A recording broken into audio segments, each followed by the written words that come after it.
يا جماعة شفتوا كديش سكارلت ويتشتعاني بعد ما شافت فيجن متفكك لأجزاء الطاقة الفضوية جواها انفجرت. لو العالم هذا ما فيه هو فخلاص أنا هسوي عالم يكون فيه. حالة واندا في اللحظة دي حتى لو واجهت كل جماعة الإلوميناتي ما كانتش خايفة أبدا. بعد ما فريق الأفنجرز نجحوا في إلغاء خطأ ثانوس للقضاء على نصف الحياة، الكون رجع ينبض بالحياة مرة تانية، لكن اللمسة الثانية مش قادرة تعيد كل الناس اللي اختفوا فجأة بسبب تكسير حجر العقل ما قدرش يرجع للحياة. لما عرفت واندا إن حبيبها مات حست بألمة ويأس لا يوصف. علشان تدفن فيجن راحت لوحدها لمقر شيلد وسورد عندهم نفس الوظيفة، تنظيمات أبطال خارقين لحماية الأرض من هجمات قوة من كل الكون. بعد حدث ثانوس جثة فيجن تسلمت للجهة دي. لما دخلت مقر شيلد واندا واجهت عراقيل كثيرة، ومع الوقت فقدت صبرها، استخدمت قوتها وكسرت البوابة الكبيرة، وبعدين شافت مشهد صدمها. شافت فيجن متفكك ليفل 9981 قطعة، وموظفين شيلد بيعملوا تجارب غريبة على جسمه. المنظر ده خلى واندا تناهر تماما. طالبت موظفين شيلد يوقفوا فورا. طبعا الطلب اترفض من المدير. السبب إن جسم فيجن مصنوعة من الفيبرانيوم، معدن ثمين جدا، والحكومة تقررت تسترجعها وتعيد استخدامها. ولما سمعت ده واندا انفجرت من الغضب. استخدمت سحرها وكسرت الزجاج المضاد للرصاص، وحاولت تستخدم السحر الفودوي عشان تعيد فيجن، لكن فيجن اتصنع من حجر العقل والسحر الفودوي ما أثرش عليه. ولما فهمت إن الواقع مستحيل يتغير، واندا بقلب متجمد راحت لوحدها لبلدت ويستفيو. كانت زمان جابت أرض هناك وخطتها كانت تنتظر السلام عشان تعيش مع فيجن للأبد. لما فكرت في الموضوع واندا زادت آلامها. أهلها ماتوا في الحرب، وأخوها كمان استشهد في معركة مع أول ترون، والآن حبيبها خلاص مش هيقدر يرجع. حالتها النفسية انهارت وأفكارها بقت متطرفة. مصدر السحر الفضوي جوا جسمها زاد بشكل مرعب، وفي النهاية ما قدرتش تتحمل أكثر. عمود طاقة حمراء ضخمة انفجر. شيء مرعب حصل كله. يا جماعة المدينة بدأت تتأثر بعالمها الداخلي.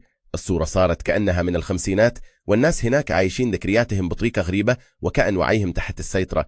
مش بس هيك، واندا استخدمت قواها السحرية عشان تخلق فيجن جديد، بس هذا فيجن ما عنده أي ذكريات من قبل، بس الشيء اللي متبرمج فيه إنه هالبنت اللي قدامه هي زوجته. واندا قاعدة تتأمل في هالعالم المثالي واختارت الهروب. يا جماعة وندا مسيطرة على الكل في المدينة، قاعدة تحوم في عالمها الخاص. الكل هناك متعاون معاها وكأنهم بيمثلوا مسرحية حب. فيجن بشكل إنسان راح يشتغل في شركة الكتابة، ووندا تحولت لست بيت عادية. الأيام بتمرق وهي غارقت في أوهامها وكأنها مش حابة تفك من الدوامة دي. ولو استمر الوضع كده يمكن ما كانش نهاية وحشة. بس السؤال هتستمر كام؟ في يوم بعد الظهر وندى لعت لعبة طيارة حمراء بتلمع وسط كل الأبيض والأسود، وفجأة تسمع أصوات غريبة من الراديو. وبليل قدام بيتها صوت غريب لما خرجت مع فيجن لقوة واحد مر بنهلة طالعة من المجاري، وعلى ظهره شعر السواق راهو دسلوة وأردسيل. كل واضح إنهم جايين من العالم الحقيقي. الذكريات القديمة رجعت لوندا بسبب الحاجات دي. فهمت إن في حد اخترق عالمها، فقامت تستخدم طاقتها الغريبة تعيد ترتيب القصة. طلعت حامل، والعالم الأبيض والأسود تحول لألوان صاخبة من الخمسينات للثمانينات.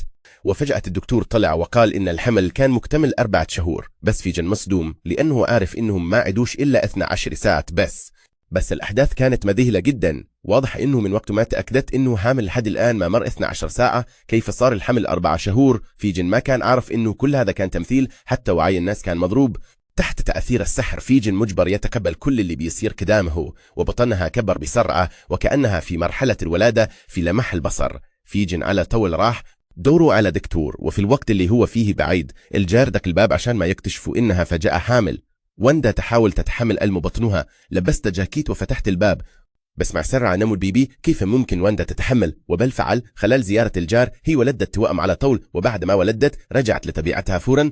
الموقف الغريب ده ما خلاش أي حد يشك، كأنها لعبة خرجت عن السيطرة. وندى كانت بتبسل للتوأم وفكرت في أخوها بيترو. فجاءت الجارة قالت مش بيترو مات في معركة مع رأول ترون. واندا على طول اتحذرت، لأن كل الناس هنا دماغهم متغيرة إلا هي، والجار ده شكله فيه حاجة غلط.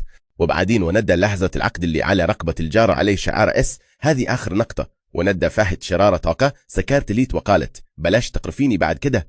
في اللحظة دي فيجن رجع، وندى بسط له ولقت صورته بين ايديها على شكل لما مات، لأن عقلها كان بيتردد بين الحقيقة والوهم. وندى مسكت نفسها وما زالت محافظة على هدوئها. ولما فتحت عينيها تاني فيجن رجع على شكله الطبيعي.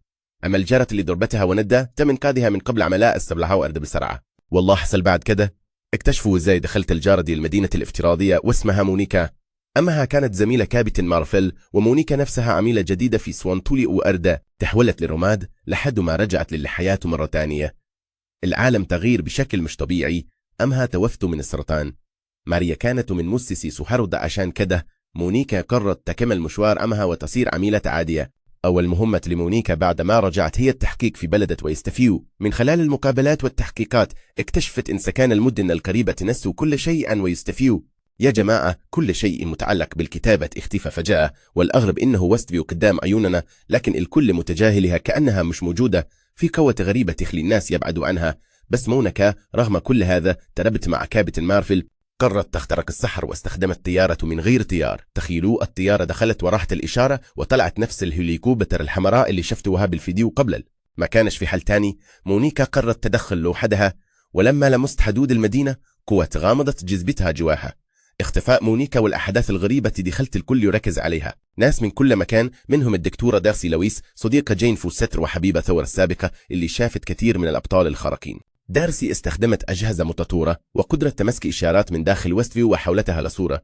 ظهرت وندى الكديمات وفيجن بشكله البشري على الشاشة، والكل تصدم من المشهد. وكمان أميل حاول يدخل من نفق تحت الأرض، لكنه تحول فجأة لمربي نحل طالعة من المجاري بسبب السحر الغريب. لحد ما مونيكا طلعت من المدينة، الكل حصل على معلومات مهمة منها. العالم ده كله من اختراع وندى، وهي بتتحكم في آلاف السكان وعايشة في أوهامها. مدير السلوم وتعريوها يوارد كالا لازم يوقفوها مهما كان حتى بالعنف، بس مونيكا رفضت وقالت إن وندى ما عندهاش نية شريرة والسكان مش متأثرين. بس هيوارد ما رضيش الكلام ده، وورا فيديو من راقبة لوندا بتدمر في كل حاجة. قال إن السبب في تصرفاتها المجنونة هو إنها شافت في جن متقسم لأجزاء. الصراع بين سلمهم أردي ووندا ما ينفعش يتحل بسهولة، واللقاء الجاي هيكون نار. بس الغريب جثة فيجن لسه في المختبر، فمين فيجن اللي موجود قدامهم؟ الكل في حيرة وخوف من المخاطرة المحيطة. جوة المدينة وندى وفيجن عايشين حياة خارقة. العيال اللي كانوا توائم للسهي في الحضانة في ساعات كبرت وبتكلم وتمشي وكأنها في العاشرة. والغريب ان الكل هناك متعود على الحاجات دي وما بيستغربش، وفيجن كمان ماشي يشتغل عادي وكأن كل حاجة طبيعية.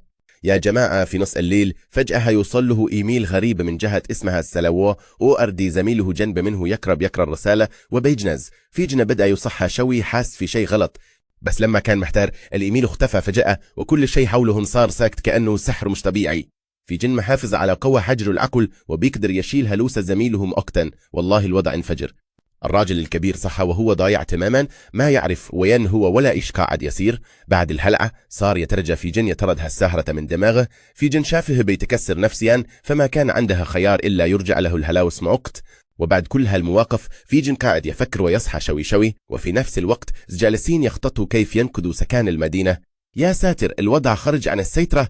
ظهور فيجن خلى الكل يطير من الصدمة. في الأول كانوا فاكرين هذه بس عالم وندا الروحي، بس الحين صار واضح إن الساحرة الحمراء ممكن فعلا خلقت حياة كنتها قادرة تشوه الواقع كأنه لعبة. تخيلوا، الكل صار شعره واقف.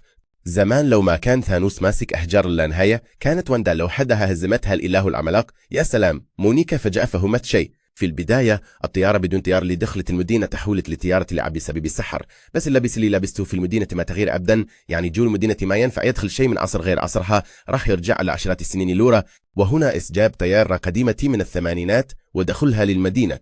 ومونيكا كانت صح، الطيارة ما تأثرت بالسحر ولكت وندا. الوضع والله غريب. وندا من زمان حاسب الخطر جاي، وفي هاللحظة الساحرة مع ولادها كايمين عند الباب. مونيكا نصحتها تلغي السحر وتطلق الناس، بس هالكلام خلى الساحرة الحمراء تنفجر غضب. طلعت ترتدي زيها القتالي الكلاسيكي وطلعت من جوه الحاجز بتحدي واضح. هذا إنذاري الأخير، ابتعدوا عن بيتي. يا سلام على الثقة بالنفس. قالت لهم: الماء النهر ما يمس ماء البئر، أنا حصلت اللي أبيه وما راح أخليكم تسرقونه مني.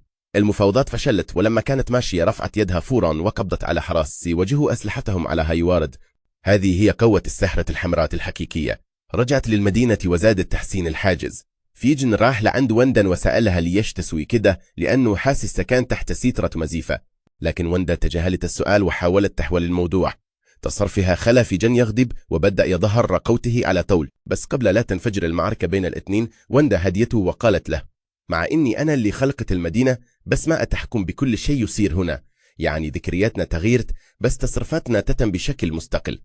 يا جماعة، الوضع صار معقد جدا. يا جماعة، وندا كانت بس قاعدة تلعب بلعبة قديمة زي لعبة كومودور، وكل اللي صاير جوه كان عشوائي وطبيعي. فجأة رنجرس الباب، وندا فتحت ولقت قدامها شيء ما كان في الحسبان. أخوها الحقيقي بيترو ماكسيموف طلع فجأة قدامها. وندا مصدومة، عرفت إنه ما خلقته هي من السحر، بس هل هذا فعلا أخوها؟ ظهورها قلب الدنيا في البيت. بيت روما قصر، ورط الولدين في لعب مجنون، والله كان على أصوله. بعدين طلعوا على هالوين، والبلد عاملين حفلة كبيرة. بيترو شخصيته مرحة، والبلد مليانة مواقف تضحك. وأولاد وندا بدأوا يبينوا قدراتهم. الكبير صار يقدر يتحرك بسرعة رهيبة، والصغير ورث سحر وندا الغامض، والولدين ما وقفوا عن الشقاوة تحت إشراف بيترو. بس المفاجأة إن في جن ما كان معهم، قال إنه رايح يداوم مع الجيران، بس في الحقيقة راح لهواف البلدة لحاله. هناك شاف مشاهد غريبة جدا. أولها الناس قاعدين يكروا نفس الحركة كأنهم روبوتات، وهو يروح أبعد، الناس صاروا جامدين كأنهم متجمدين. لما وصل للحافة الناس وقفوا عن الحركة تماما. فيجن قلقان طار فوق وشاف البلدة كلها مجمدت.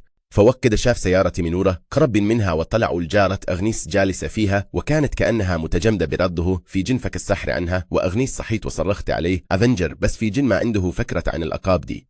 أغنيس استجدت فيجن يساعد الكل، بس فيجن كان مجرد شخصية من تصميم وندا، فاكر بس شوية ضبابية عن الأبطال. بعد شوية أغنيس بدأت تفقد عقلها، وقعدت تقول فيجن مات من زمان. فيجن ما كان عندها الغير إنه ينومها تاني، وواصل طريقه للحافة لحد ما وقف قدام هاجز السحر. فيجن استنفد كل قوته عشان يكسر السحر ده، بس هو أصلا شخصية وهمية في اللعبة دي، لو حاول يطلع للواقع هيتفكى ويتبخر. وفعلا أول ما خرج من الحاجز جسمه بدأ ينهار ويتفتت. وقتها الصغير حس بخطر وداه وجري على أمه. وندا بسرعة وسعت حدود البلدة بسحرها عشان ترجع فيجن، وهو نجا. بس الباقين ما كانوا محظوظين، والوحيد اللي هرب كان المدير هيوارد. فيجن تعافى، وفوق ما قام لقى مجموعة مهرجين مزعجين قدامه. دول كانوا عملاء سهلهل على ده اللف ده، حتى الدكتورة دارسي. فيجن تذكر إنها حاولت تنقذه بالليل، بس دلوقتي دارسي غارقة في شخصية المهرج ومش قادرة تخرج منها. فيجن فك عنها السحر، ودارسي كانت عارفة كل شيء، ففضلت ما تفقدش عقلها. بعدين لقوا عربية أكل سريعة ورهوا بيت وندا. في ناحية تانية مونيكا ما كانت موافقة على خطة المدير هيوارد، وفصلت عنهم عشان تحقق بنفسها في موضوع وندا. راحت مع المحقق وللجانب الثاني من البلدة، استقبلهم العقيد وينر اللي كان تحت أم مونيكا قبل كده. جهز لهم سيارة مدرعة ولبس حماية خاصة تقدر تصد سحر وندا. السيارة دي تمنع وندا تتحكم بعقولهم، بس مش تقدر تعديل الحاجز السحري. مونيكا ما استسلمتش ونزلت تمشي على رجليها، وفي لحظة ألم شديد السحر اللي أثارها خلاها تكتسب قوة خارقة. صار عندها قوة جديدة اسمها سبيكتروم. لسه قوتها مش كاملة، بس تقدر تحسب الإشعاعات الإلكترونية. مونيكا راحت على بيت وندا تعصبت لما شافتها ما بتروحش. استخدمت قوة الساحرة الحمراء عشان تقتلها، بس مونيكا ما كانتش بشر عادي بعد كده، وقدرت توقف الهجوم. حاولت تقنع وندا تقبل الحقيقة، بس فجأة جارتهم إدنا قطعت عليهم وقالت لها تعالي ولادك تحت رعايتي. بس لما دخلوا البيت ما لقوا الولاد، بس أكل فاضل. إدنا قالت إنهم في القبو. وندا نزلت تدور عليهم، ولما نزلت شافت جدران مليانة نباتات متوحشة. كل ما نزلت أعمق القبو صار أغرب وأغرب، لحد ما لقت غرفة كبيرة من الحجر عليها رموز غريبة. فجأة طلع أرنب واتضح إنه ساحر. الأرنب ده هو أغاثا، كانت حسب قوة السحر اللي طلعت من وندا من أول ما بنت البلدة دي، وكانت ناوية تمتص سحرها. وحتى بترو الوهمي ده كان من صنعها عشان تغرق وندا أكثر في السحر. لما عرف وندا الخيانة دي غضبت وضربت أغاثا، بس سحرها ما اشتغلش. أغاثا سيطرت عليها بسهولة، لأن القبو متسحر مخصوص عشان يمنع أي ساحر يستخدم قوته. يا جماعة، أخيرا وندا انشغلت بكتاب السحر على الطاولة، وفجأة طلع لهم أرنب. يا ساتر، طلع الأرنب هذا هو يش ساحرة. هي كانت حاسة بقوة سحرية كبيرة هنا من زمان، فدخلت عشان تمتص السحر الفضوي اللي في وندا. وصحيح بيتر الوهمي كمان من صنعها عشان تخلي وندا تغرق أكثر. ولما اكتشفت وندا إن أغاثا كانت تحت في فخها، انفجرت غضب وهجمت عليها، بس وينسحرها الأحمر. وندا كانت في صدمة، بينما أغاثا كانت مسيطرة عليها بسهولة، لأن المكان هذا كان مسحور من زمان. أي ساحرة تدخل هنا تصير ما تقدر تسوي شيء، بس أغاثا الوحيدة اللي تقدر تستخدم السحر عادي. قصتها ترجع لأكثر من 300 سنة. وقتها اسمها كان أغاثا، بنت الساحرة الأسطورية إيفانورا. بسبب سحرها الأسود اكتشفتها جمعية الساحرات اللي تترأسها أمها. إيفانورا قررت تعاقبها وأمرت بإعدامها. عدد هائل من الساحرات حاولوا يطلقوا سحر عليهم، وبدأت الأعمدة الضوئية تضرب أغاثا. في لحظة ألم شديد كل السحر الأسود اللي تعلمته رجع في بلها وانفجرت الطاقة داخلها، وآخرتها مو بس ما ماتت بل رجعت الطاقة على الساحرات وسحبت قوتهم وحياتهم. لما شافت أمها إيفانور الوضع مو طيب حاولت تتدخل عشان توقفها، لكن أغاثا كانت صار لها قوة مدمرة، حتى أمها ما رحمتها واقتلتها قدام عيون الكل. ولما راحت الشركة الشارة من أمها اللي هي رمز أقوى ساحرة. على مدار 300 سنة أغاثا جابت قوتها من أماكن كثيرة، والسحر الفودوي هو أقدم نوع من السحر في الكون، أبو كل أنواع السحر. في أقدم زمن بالكون كانت هي أصل كل أنواع السحر. القوة اللي عند وندا خلت أغاثا تحسب الغيرة فقرة تحت فخلها، كانت ناوية تمتص طاقة ساحرة الكرمزي. أغاثا سألت وندا كيف تتحكمي بالمدينة هذه، وعاوزة تعرف من وين جاي السحر الفودوي، لكن وندا كانت ساكتة. أغاثا توقعت هالشيء وسحبت شعرة من وندا وبدأت تستخدم سحرها. وندا دخلت البوابة وبدأت الذكرية تظهر قدام عينيها. طفولتها اللي كانت فيها شوية براءة وسعادة مع أبوها وأمها وأخوها كانوا بيتفرجوا على أفلام كوميدية قديمة سوا. وندا كانت بتستخدم الأفلام دي عشان تعيد تصميم المدينة، بس فجأة صاروخ وقع على بيتها وأهلها ماتوا في ثانية. الصاروخ الثاني جاء في لحظة المفصل والسحر وندا بدأ يصحى ويمنع الانفجار. بعد كده دخلت تدريب مع الهيدرا وانضمت للأفنجرز عشان توقف التروون، وشاركت في المعركة الأخيرة ضد ثانوس. بس لما حصلت الفوضى في مقرص في بداية الفيلم، أغاثا بعد ما عرفت قصة وندا طلعت راضية، ووندا صحت من الهلوسة، بس المدير قرر يمحيها نهائي. المدير بدأ يسحب بطاقة السحر اللي في الطيارة بدون طيارة اللي وندا رمتها وحقنها في ويت فيجن، نسخة فيجن مركبة من بكايا الأصل. وبعد شوية ويت فيجن بدأ يعي، وفي الوقت ده وندا سمعت صوت بكاء ابنها وطلعت تلاقي الأطفال مخطوفين من أغاثا. بدون تفكير ضربت طاقة قوية. أغاثا تتارت من الضربة بس قامت بسرعة، واضح إن السحر القديم ما له تأثير عليها. الحمد لله الأطفال اتحرروا. الكبير جرى بسرعة البرق مع أخوه الصغير وده خلى وندا تركز في القتال. طلعت إن أغاثا بتمتص كل السحر، وكمان إيد وندا تظهر عليها علامات كبر بسرعة، ما كانش قدامها غير القتال الجسدي. وندا جمعت قوة وقلت يا رب. نادت على عربية من السمان ورمتها على أغاثا، بس لما قربت أغاثا هربت بسرعة، وفجأة شافت ظل أبيض من الشباك ويت في جن اللي صنعه المدير.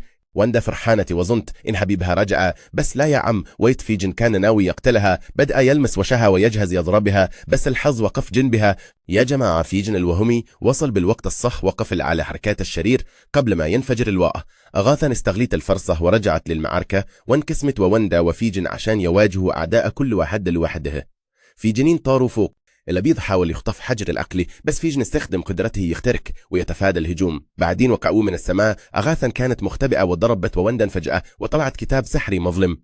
الكتاب بيقول إن ووندا تقدر تستخدم سحر الفوذى بدون تعويذات أو إذن من السحرة، يعني ووندا كانت مخلوقة جديدة. لما سمعت ووندا غضبة نار، أغاثا بدأت تشيل السحر عن بلدت ويستفيوا، والناس بدأوا يصحوا ويتجمعوا ويسألون ووندا ليش عملت كده. الوضع كان ضاغط والناس كلها محتارة، ووندا انهار تاني وضربت بسحر قاتل بدون رحمة. الناس الأبرياء كادوا يتقتلوه، بس في آخر ثانية ووندا رجعت رباطة جأشها وسمعت نداءات الناس. فهمت خلطتها وقررت ترفع الحاجز السحري عن البلدة، وويستفي بدأ يرجع لحالته الطبيعي. الناس بدأوا يحربوا من البلدة. مدير حيوارد كان برة البلدة وشاف المشهد وصرخ لأتباعه يهاجموا البلدة فورا. فيجن والفيجن الأبيض لساحة قاعدين يتقاتلوا، لكنهم نسخة متماثلة، محدش قادر يسبق الثاني. بس لما الحاجز انفتح فيجن بدأ يخسر لأنه موجود بس في العالم الوهمي، والبلدة لما اختفت جسمه بدأ يتكسر. مش بس كده، الطفلين كمان بدأوا يختفوا، ووندا اتأثرت جدا، ما قدرتش تتحمل فقدان حبيبها وأولادها. فوقفت رفع السحر والعيلة كلها اتعانكت بشدة، لكن أغاثا كانت مختبئة، ما سمحتش لهم ياخذوا نفس، وأطلقت سحر مظلم رهيب. ووندا حاولت تحمي نفسها بالدروع السحرية، بس ده كان بالضبط اللي أغاثا كانت عاوزه. سحبت طاقة ووندا. إيد ووندا صارت سودا والشيخوخة بتزيد بسرعة. قبل ما تقدر تلتقط نفسها كواتس دخلت المعركة من كل الجهات. فيجن نسه بتقاتل مع العبيد، وأغاثا ضغط على ووندا أن تستخدم السحر مهما كان الثمن، حتى لو على الجنود. ووندا حصل لها شفقة في اللحظة الأخيرة وحمت الجنود، لكن كواتس خانتها وصوبوا البنادق على الأطفال. مدير هيوارد انفجر غضبه، نزل من عربته وبدأ يطلق نار. الطفلين ما كانوش قادرين يردوا. في اللحظة الحرجة دي مونيكا طلعت تحميهم، والرصاص طار في جسمها بس ما عملش فيها حاجة. طلعت عندها قوة خارقة بدأت تصحى، وبكتسب كترم تقدر تمتص الطاقة الحركية. المدير كان قرفان ومش مصدق. المدير حاول يدوس بالعربية على الثلاثة، وفجأة عربية أكل مسرعة طارت وطاحت عربية هيوارد، والسواق كان الدكتور دارسي. كواتس فقد القدرة على الهجوم. في جنين لسها ما هسموش المعركة. خلال القتال فيجن قال للأبيض إن ده كله مش حقيقي، مجرد وهم. الأبيض استغرب لأنه ما كانش فاهم الكلام ده، فيجن قال إنه اتخلق من وعي ووندة، أما الأبيض فهو مجرد جثة بدون روح، وقال لو الأبيض وافق يقدر ينقل وعيه وروحه له. وبعدين حط صباعه على جبهة الأبيض وبدأ ينقل له ذكريات كتير جدا. الأبيض اتصدم من كل المعلومات دي وما قدرش يستوعبها بسرعة، في الآخر قرر يطير ويختفي من فوق ويستفيو. في يجن خلص مع العدو الصهب وجري على عياله، وأغاثا كانت مختبئة فوق بتستنى فرصة بس قبل ما تتحرك ووندا ضربتها هجوم عقلي، مش هجوم جسدي، دخلت عقلها مباشرة. وأغاثا ما كانتش مستعدة، لما فتحت عينيها لقت نفسها رجعت 300 سنة وراء في ساحة الإعدام. أغاثا كانت هتنهار بس رجعت تركز بسرعة وبدلت الأدوار مع ووندا فجأة. في ثانية ووندا اللي كانت على المحك صارت هي اللي متحتركة على النار، وأغاثا اللي كانت هتتنفذ فيها الإعدام بعت ووندا. بس ووندا فجأة تغيرت ملامحها، وتاج سكارلي اطلع على راسها وسحر الفوضى بدأ يصحى فيها بقوة. أغاثا اتجننت من الفرحة وحبت تسرق طاقتها، بس ووندا انفجرت موجة سحر هائلة. الوضع انفجر فجأة. شوفوا كيف أغاثا كانت متحمسة حابة تستحوذ على الطاقة، وشفتوا وندى كيف أطلقت سيل من السحر الجنوني. بعدين رجعوا لعالمنا بسرعة وطاروا للسماء. وندى كانت مجنونة وبتهاجم بسحرها، وفي نفس الوقت في يجن كان حاب يشارك بالقتال بس زوجته مسكته، وأغاثا مع عندها خوف. بالعكس كانت تستشهد كل الطاقة من وندى لما شافت وندى خلاص تعبت. لكن حصل شيء غريب، سحر أغاثا ما كان شغال، هي طلعت خائفة من إيدها السودن، ووندا بدأت تقوم من جديد. جسمها اللي كان بيهرم بسرعة بدأ يتعافى. طلعت ووندا كانت متعمدة تضربها بشوية طاقته مش كاملة، كل ده كان حساب من الأول. وفوق السماء ظهر سحر الصمت اللي أغاثا استخدمته في الظلام. الوضع اتقلب، ووندا مش بس تعلمت سحر الصمت، ده كمان مسكت تقنية امتصاص طاقة الخصم. بدأت تمتص طاقة أغاثا بسرعة رهيبة، واسترجعت سحر الفوضى حتى سرقت 300 سنة من قوة أغاثا. بجد الساحرة القرمزية طلعت على الساحة، أقوى ساحرة في الكون، وأغاثا صارت مجرد شخص عادي. لما شافت ووندا إن أغاثا ما بكتشتش كل خطرة ما قتلتهاش، بالعكس حولتها لست هادية وراضية بحالها. الأمور هدأت ووندا رجعت لبيت زوجها وأولادها. دلوقتي قررت تواجه الحقيقة وقالت لهم وداعها الأخير، ونظرتها لفيجن كانت كلها حب قبل ما ترفع السحر عن البلدة. كل اللي كان موجود بدأ يختفي. البلدة ترجع طبيعية تاني، ووندا طارت بعيد بهدوء. هل ده كان النهاية؟ أبدا. ووندا اختفت في غابة تحت جبل مغطى بالثلوج، عاشت حياة بسيطة، كانت بتتفرج على السحاب. بس لما قامت راجعة للبيت حصل مشهد مرعب. روحها ووندا انفصلت عن جسدها كأنها جائعة تتعلم سحر مظلمة جديد. دلوقتي هي أقوى من قبل حتى، واللي جاي أسطوري. يا جماعة الدنيا انفجرت مع وجود الأكوان المتعددة، فجاء سمعنا صوت ولاده ينادي للنجدة، واللي كان الصوت ولاده الاثنين. قصة السكارليت ويتش لسه هي ما خلصتش. الحلقة الجاية بنغوص في قصة واندا وفيجن، ونفك شفرة فيلم مارفل الكبير دكتور سترينج في أكوان الجنون، ونكشف مصير واندا النهائي. إذا عجبكم الفيديو لا تنسوا اللايك، الكومنت والسبسكرايب. نشوفك